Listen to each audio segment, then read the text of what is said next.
Shalom, my name is Adam Wasser from New York City. A Freilich and Hanukkah to everyone. Happy Hanukkah.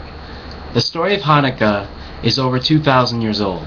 It happened in ancient Palestine, Israel. It was a time where Greek Syrians controlled the land of Palestine, where Jews, many Jews, most of the Jews of the world lived at the time. At first, when Alexander the Great took over Palestine, he allowed the Jews to live free and follow their traditions and laws and keep the temple, the Beis HaMikdash in Jerusalem, free of any outside control. When Alexander the Great died, his generals split his territories up, and part of it went to the Syrian Greek component of the empire.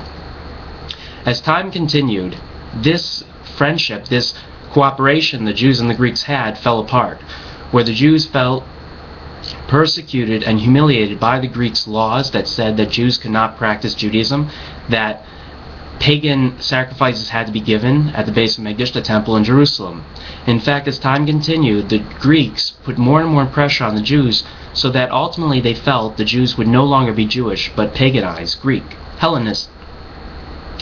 Somebody came along one day, Yehuda Maccabee, from the town of Medina, in close to Tel Aviv today, and he said, "Enough is enough. We're not going to sacrifice goats and sheep to a false god, to a pagan god. We only have one God, and if we're going to give a sacrifice, it's going to be in Jerusalem at the Beis HaMikdash." And he fought back.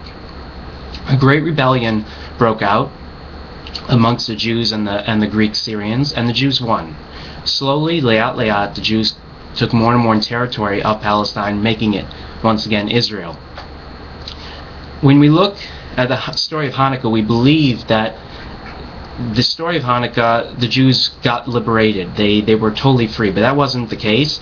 They actually, after the war of the Maccabees, they were still giving tribute to the Syrians. They had more autonomy, but they weren't totally free.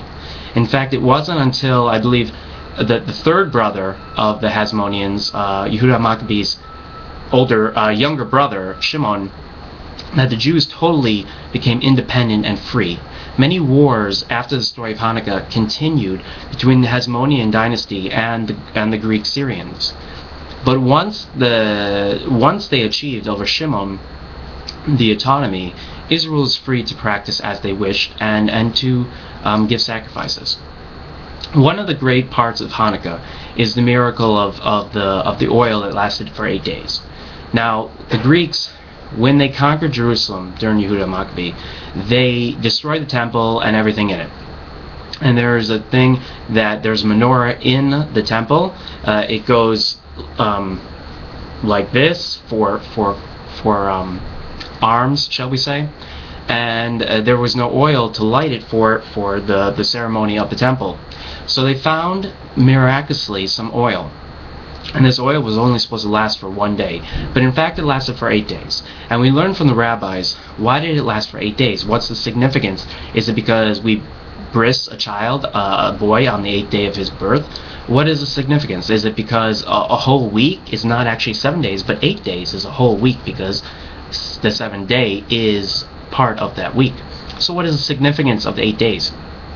Well, one says that it takes 4 days for somebody to walk from Jerusalem to the Galilee to get the oil, and 4 days to come back to bring the oil back.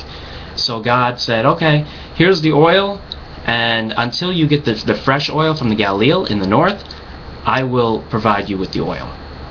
Now, in college, certain colleges that teach Judaic studies, they will say the miracle of Hanukkah never happened because there are two stories of Hanukkah. There is the story that the priests, the Kohanim, they wrote the story of Hanukkah 150 years after the story happened, and then there's a story that was written around the time of Hanukkah by the Hasmoneans. And some will say, well, they wrote the miracle of Hanukkah in the story, the second story, because they wanted to legitimize the royalty of the time, the Hasmoneans. Others will say, no, the original story is the truth.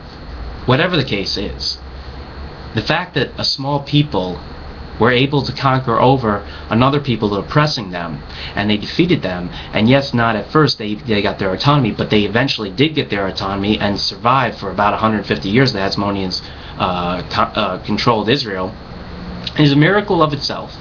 And another great miracle of Hanukkah is that it still exists today. Hanukkah is one of the more mediocre holidays of Judaism.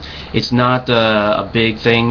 Yes, there are prayers involved in lighting the Hanukkah menorah. There are ceremonies involved, and there are Hasidic ideas of the meaning of a Hanukkah and its lights. But ultimately, when you look at Jewish history, you find that throughout time, for over 2,000 years, the non-Jewish world, mostly in Europe, tried to destroy Hanukkah. They always were trying to say it was forbidden to light Hanukkah menorah, it was forbidden to use oil on the Hanukkah days, it was forbidden for Jews to be Jewish, and yet Hanukkah survives. The Jewish people kept it going. A little thing about Hanukkah is that in Hasidic Jewish mysticism teaching, we learn that we are all like candles, that our bodies are candles, wicks.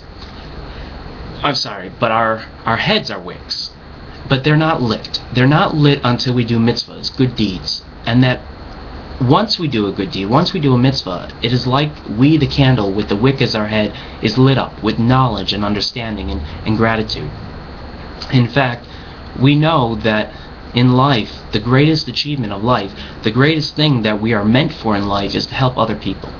Yes, we should worship God. Yes, we must celebrate God. But what does God want from us? What is our goal in life? It is to help other people, to do mitzvahs to other people. We are all candles sitting on a menorah, a candelabra called the world. Our heads are the wicks with the ability to be lit in.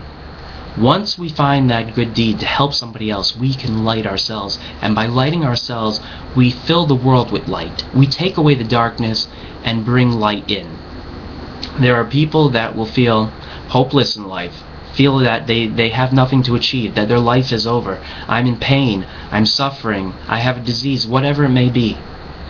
But no matter what your problem is, no matter, even if you're in a wheelchair and can't speak and you're crippled, a paraplegic, you still have the ability to do a mitzvah, because you, being alive, being existing, allows somebody else to help take care of you, God willing, and by that, cooperating with them and allowing them to help you take care of you, that is the mitzvah.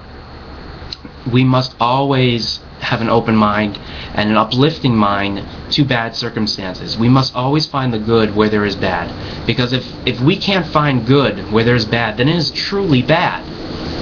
There is always light at the end of the tunnel. The question is, how do we achieve it? The first step of achieving it is realizing that we are a candle, and realizing that we are standing on a pedestal, and that pedestal might have us held down, but that doesn't mean that we can't do something, that we can't light the world up.